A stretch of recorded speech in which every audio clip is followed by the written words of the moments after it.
네, 여러분 안녕하십니까? 안녕하십니까? 뉴스 브리핑에 달린 댓글들을 분석해서 이렇게 시청자 여러분에게 의견을 나누는 코너입니다. 김은혜 사장님 나오셨습니다. 예, 안녕하십니까? 예. 자, 새누리당 탈당. 네. 지금 새누리당 34명이 네. 어제는 35이라고 했더만 한 명이 벌써 또 안 나가겠다. 음. 근데 27일 날 과연 34명이 나갈까요? 제가 보기에는 거기서 또 유보적인 자를 취한 사람들이 많지 않을까 싶습니다. 예. 원래 좀 비겁한 사람이 말은 빠르고 행동은 느리지 않습니까? 그래서 약간은 비겁해야 세상이 행복하다 이런 이야기도 있는데요. 네. 아, 나도 좀 비겁해졌으면 좋겠다. 이거 반대시죠, 선생님? 예. 자, 여기 예, 댓글 소개시켜드리겠습니다. 정현님, 보수도 이제 완전히 새롭게 개혁해서 재창당되어야 할 것입니다. 진정 보수가 지닌 가치가 더 이상 무엇인지 알 수 없는 지금의 새누리당 체제로는 보수의 희망이 보이질 않습니다. 라일락꽃 향기님, 글쎄요, 남경필, 김용태의 가치가 보수입니까? 혁신 보수라고 하는 정책이라고 주장하는 것을 보면 보수의 커리큘럼이 아니라고 보는데요. 그러니까 정책을 보면 그것이 보수라고 할 수 있겠냐 이런 겁니다. 남경필 아마 지사가 이야기하는 모병제 이런 부분을 이야기하는 것도 있겠죠. 네. 그렇다고 새누리가 황 소장 말대로 보수 정당도 아닙니다. 아니죠. 건전한 보수 재창당 이것도 찬성입니다. 하지만 기회주의랑 재창당은 다르죠. 심판 당연히 제대로 받아야죠. 표로요. 재창당도 지금 나간다고 하는 사람들은 보수랍시고 재창당 하지 마세요. 저는 차라리 새물로 갈아야 된다고 봅니다. 새누리도 정신 차리고 재혁신의 계기가 되어야 되겠죠. 경쟁적 보수 다당제도 찬성입니다. 결론, 재창당 내지 창조 보수당의 정립은 기득권 기회주의 보수가 아니라 새물로 채워진 새로운 세력이 집권해야 된다고 생각합니다. 근데 여기 소장님, 제가 한 가지 그 질문 드리고 싶은 게, 소장님이 생각하시는 보수와 진보의 구별법은 뭐라고 생각하세요? 이게 굉장히 사람들이 자기가 진보냐 보수냐 얘기를 하면서도 기준이 없는 것 같습니다. 제가 봤을 때는요, 보수도 세상을 바꾸는 거고 진보도 바꾸는 거고, 바꾼다는 거는 세상은 바뀌어야지요. 세상이 안 바뀌면 네. 그뭐 지금도 노예가 그대로 있고 여자는 투표하지 말고 뭐 이렇게 그건 아니잖아요. 예, 맞습니다. 그러면 세상을 바꾸는데 그 바꾸어가는 스타일, 방법론의 차이에서 보수는 예를 들어서 좀 점진적이고 체제 내의 범위 안에서 이렇게 개혁을 해 나가자 이런 거고, 진보라는 사람들은 좀 써보지 않았던 좀 획기적인 방법을 던져서 세상에 좀 충격을 가하자는 건데요. 저는 이 과거에 성장을 하던 시기에는 보수나 진보가 큰 의미가 있었지만은 이제는 성장이 없어지면서 경제가 장기 불황으로 가면서 모두가 가난해지는 이런 시대에는 과거에 우리가 가졌던 보수나 진보의 개념이 별 의미가 없는 것 같아요. 요즘 이런 시대에서 보수라고 하면 소수 한 상위 5%, 1%의 기득권을 위한 정책만을 쓰자는 것처럼 오해를 받을 수가 있고요. 또 이런 시대에서 진보라고 하면 다수의 대중의 표로 아주 그냥 대중의 지지를 갖다가 표만은 쪽에 무조건 적합한 그런 막 선동주의적인 공약들을 던지는 포퓰리즘하고도 또 비슷해지거든요. 맞습니다. 예, 그래서 그 한국 사회의 보수나 진보냐라는 부분에서 저는 이제 한국에서의 문제를 따질 때 나라마다 조금씩 다른 부분이 있는데 안보를 일단 튼튼히 하겠다. 사드를 반대한다. 그 다음에 한일 군사정보 공유 협정을 찬성한다. 한미일 삼각 안보 구도나 전시작전권 이양을 반대한다. 이러면 이 사람은 보수라고 봅니다. 근데 경제 부분에서야 지금 사회가 저변적으로 다 가난해지는데 이 대기업이나 소수를 위한 경제 정책을 반대한다 해서 저보고, 제가 주로 그런다고 저보고 좌파다, 빨갱이다, 진보다 이러는데 이게 잘못된 거죠. 저는 안보만 기본적인 베이스에서 북한을 바라보는 시각, 그러니까 한국적 현실에서의 구분점은 친북이나 종북에 대한 배경 이런 부분은 그런 거고요. 미국에서는 또 뭔가 하면 총을 어떻게 소유하느냐, 낙태를 어떻게 바라보느냐, 동성애를 어떻게 바라보느냐, 그러니까 이게 나라마다도 다 그 차이가 있는 거고요. 세금을 어떻게 보느냐, 또 큰 정부냐 작은 정부냐, 그건 미국에서의 보수와 진보겠죠.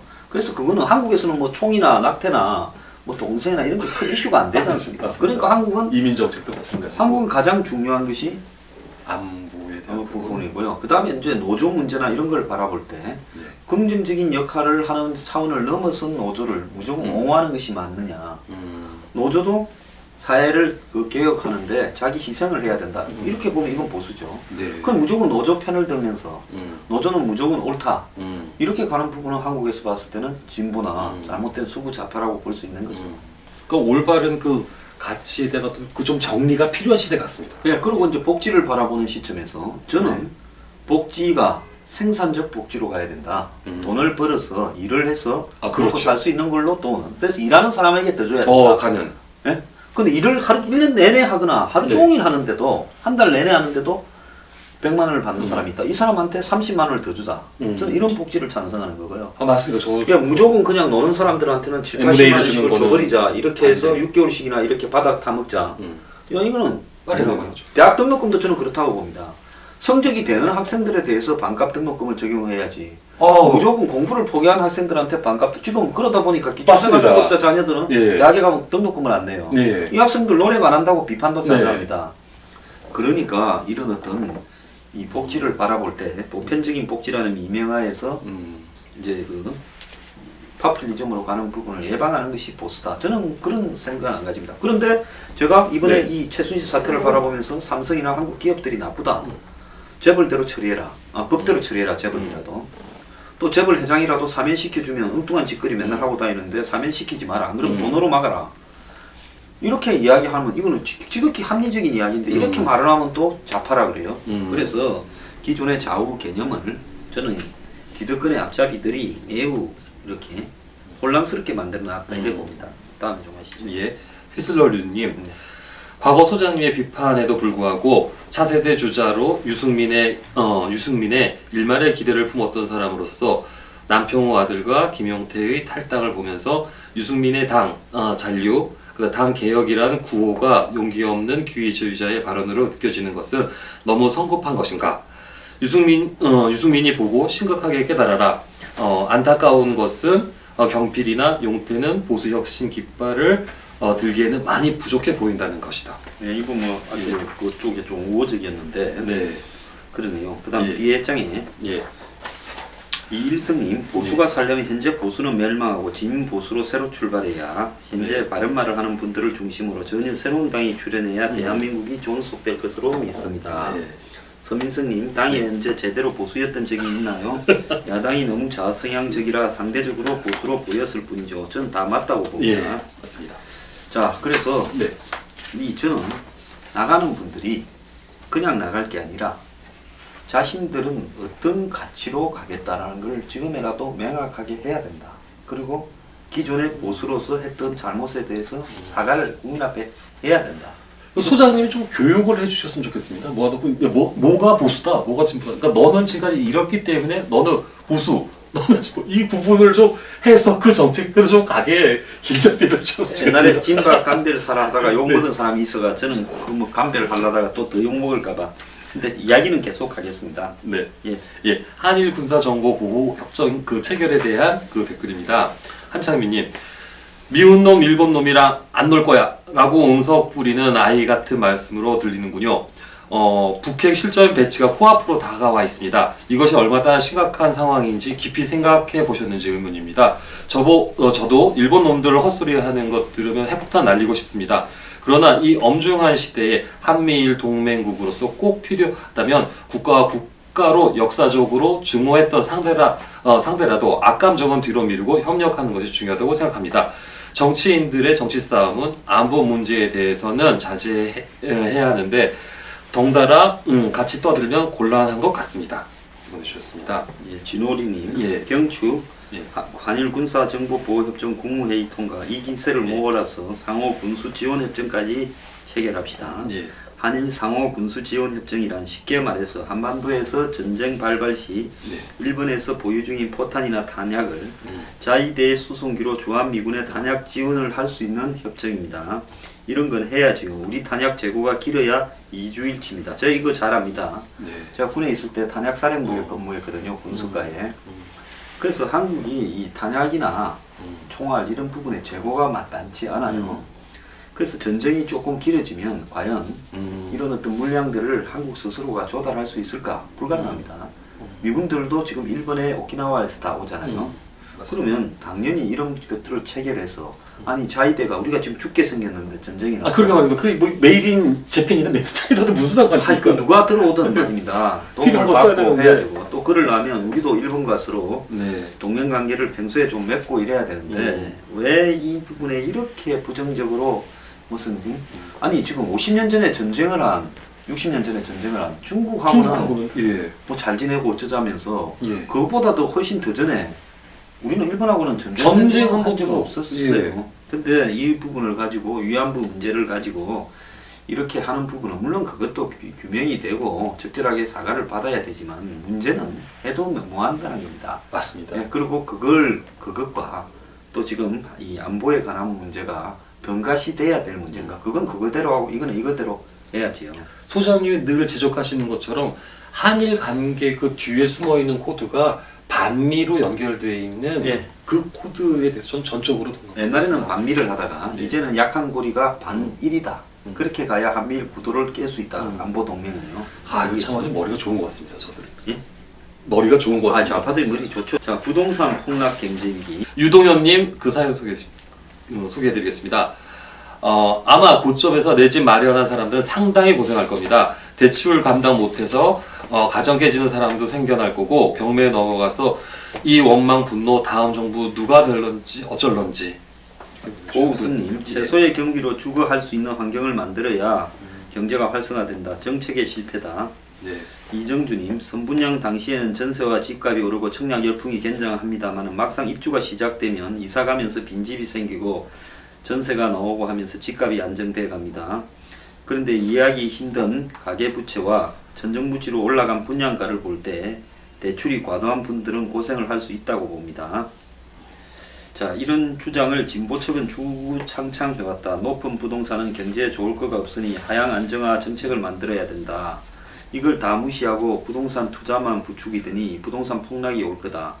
개혁 방안과 시기는 이미 물 건너갔고 터지고 나서 수천 명이 자살을 하고 부동산 경제는 일본처럼 10년, 20년 꺼지고 나서야 이럴 수가 하고 후회하겠지. 부동산은 끝장난 거다. 일본에 가서 정말 깜짝 놀란 게 일본의 그 신도시 쪽에 있는 그 아파트들 가격이 한국 평수로 뭐 24평, 6평 되는 그 아파트 가격이 그 바불 전에 뭐 10억 가까이 했다고 하더라고요. 근데 지금 매매가가 5천만 원입니다. 그 도쿄 근처에 있는 그 베드타운. 네, 맞습니다. 그죠? 예, 저철 타고 한 30분 정도 한국 거리. 같으면 분당이나 뭐 일산, 뭐 예, 부천. 이런 것들이 과거에 그쵸 한 10억 했죠. 5천만 원이죠. 지금 지금. 5천만 원이고. 예, 매매가가. 도쿄 도심에도 네. 한 25평짜리 일본 사람들 아파트 안 크잖아요. 네, 조그맣고 25 만션이라고 부르는. 평 이런 예. 게 뭐 한 3억 2억 8천 이러더라고요. 맞습니다. 생각하는 것보다 신주쿠 내에 있는 그 30평의 3층짜리 그 단독 주택 가격이 5억 미만이더라고요. 그러니까 그것도 15대 1일 때 환율이. 그러니까 일본에 그 주택이 빈주택이 980만 가구라. 네. 그리고 동경에만 도에만도 130만 개가 있다. 이런 이야기가 있습니다. 이게 저희가 그 일본의 모든 신도시 정책이나 이런 걸 똑같이 벤치마킹한 거 아닙니까, 그렇죠. 네. 소장님? 근데 그런 신도시가 지금 사람이 네. 살지 않아가 유령 네. 도시가 되고 뭐 기름 한 번 넣으려면은 뭐 한 50km를 가야 된다고 예. 하고. 그래서 기름차가 다니고. 네, 맞습니다. 예. 참 이게 무섭습니다. 우리나라도 이렇게 난 곧 그렇게 될 거라고 봐요. 이거 어떻게 그럼 대비를 해야 되죠, 소장님? 그래서 저는요. 네. 부동산이 하향되는 부분을 두려워하지 말고요. 국가적인 차원에서 부동산을 한 80%까지 보급하겠다고 하고 한 20-30%만 보급을 하기 시작하면 부동산 가격 기준에 있는 것도 떨어질 겁니다. 네. 그럼 이 20-30%를 대거 짓게 되면 부동산 건설 경기는 좀 살아있겠죠. 그러면서 이제는 부동산을 가지고 투기하는 부분을 벗어나야 모두가 살 수 있다. 그러면은 지금 그 고점에 산 그 많은 사람들은 어떻게 구제를 해야 돼요? 자, 그분들은요, 자기가 은행에서의 부분들은 결국 파산할 수밖에 없을 것이고, 자기가 할 수 있는 만큼 하고 못하는 부분은 파산이죠. 그럼 그분들은 빈민층이 되는 결국은 정부의 부동산 공급 정책으로 와야지. 지금 그분들을 갖다가 보호한다라고 이렇게 한다고 그게 보호가 될 수 있는 게 아니지 않습니까? 금리가 지금 미국이 이번에 0.5에서 0.75로 올렸죠. 네. 내년까지 3번 올린대요. 0.25씩. 그러면 내년에 미국의 이제 금리가 1.5에서 1.75가 됩니다. 그러면 한국은 지금 3%가 넘어서서 3.5로 가고 있대요. 예, 대출 지금 금리가. 벌써 그렇게. 예, 그러면 거기에서 미국식을 올리면 이게 5%, 6%로 가는 겁니다. 이렇게 돼버리면 결국은 만약에 한국이 금리를 미국 따라 안 올리면 네. 한국에 들어와 있는 해외 자본들은 전부 미국으로 미국으로 가지 않겠습니까? 빠져나가죠. 그러니까 한국이 올려야 돼요. 비슷하게. 비슷한 게 아니라 더 높이 더 높이 올려야 되겠죠. 그렇게 된다면 결국은 이 한국의 지금 부동산을 무리하게 형편이 되지 않으면서 변동금리에 의해서 원리금 상환을 변동 상환을 하게 되는 이런 사람들은 한 20%가 감당이 불가할 거다. 그렇게 됐을 때 지금 1300조 대출 중에서 700조가 훨씬 넘는 게 부동산 담보 대출이다. 결국 한국의 가계부채 이 거품이 내년에 미국이 3번 올릴 때 한국도 이 금리를 감당 못해서 한 20% 이상은 무너지지 않겠냐. 소장님은 지금 이 정치적인 문제가 더 중요하다고 생각하시니까 이런 그 한국의 가끔 경제적인 문제가 더 중요하다고 저는 생각하시니까? 경제적인 문제가 훨씬 중요하다고 보고 있고요. 이거는 답이 안 나옵니다. 그런데 왜 그 주거 문제에 대한 답을 박근혜 행복주택, 이명박 보금자리, 뭐 노무현 넘어서 혁신도시, 기업도시, 행복도시 이런 소리나 하고 근본적인 대책을 안 만드느냐. 그 이해관계의 핵심은 고위관료, 법조인, 언론사, 또 이 대기업, 자산가 이 사람들이 집값이 떨어지는 걸 원하지 않는 거죠. 왜? 자기들이 이걸로서 한마디로 불로소득을 얻으니까. 그러니까 투기 수익을 갖다 이 사람들이 대부분 얻어가고요. 한마디로 이 성실하게 빚내서 집 하나 살려고 하는 서민들이 그걸 다 뜯깁니다.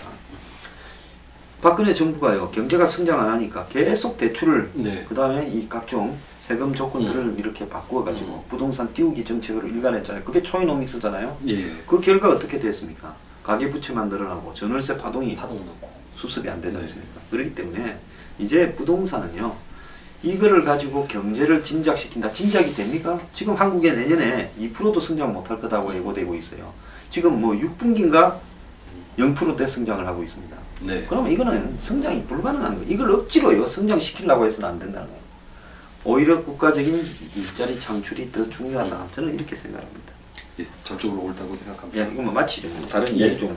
그 일본의 이야기 아주 좋으시네요. 아니 그거는 제 친구가 일본에 있어가지고 네. 거기서 이제 실제로 본 겁니다. 거기서 어느 정도로 그 부동산들이 황당하냐면은 홋카이도에 놀러 갔는데 일본의 그 돈 많은 사장님이 자기 별장을 자랑하더라고요. 예. 바닷가에 그 2층으로 줘서 노출 콘크리트로 돼 있고 그 뒤에 한 400평 정도 일본 정원이 있고 네. 그 앞에 또 바닷가로 이렇게 그 온천을 파갖고 노천탕이 있습니다. 네. 그럼 막 자랑을 하는 거예요. 이거 얼마 주고 샀냐고. 음. 그래서 뭐 한국 생각해갖고만 2, 30억 되지 않냐라고 그랬더니 막 웃더라고요. 그걸 갖다가 750만 원에 샀답니다.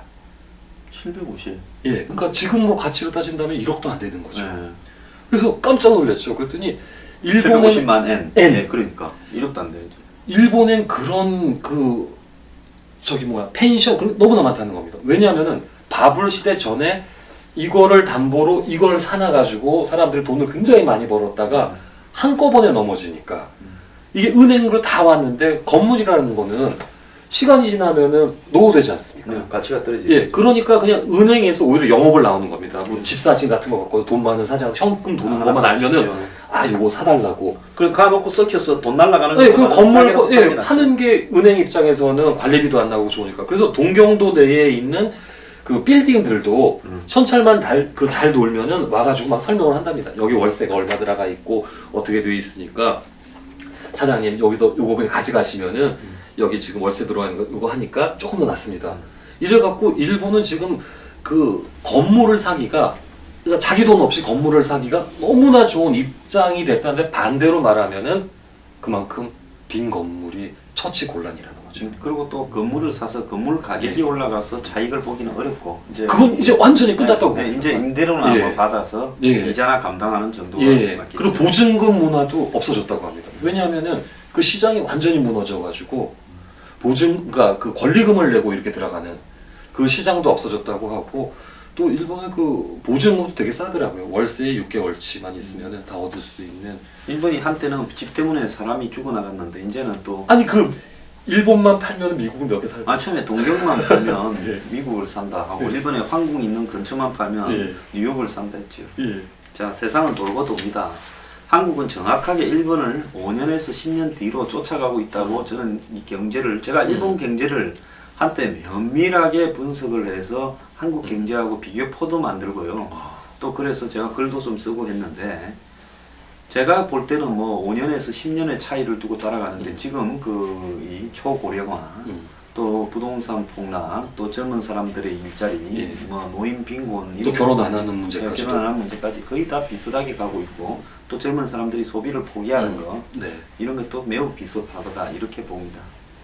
자, 김 사장님 오늘 나와주셔서 감사합니다. 고맙습니다. 네. 수고했습니다. 예, 감기들 조심하십시오.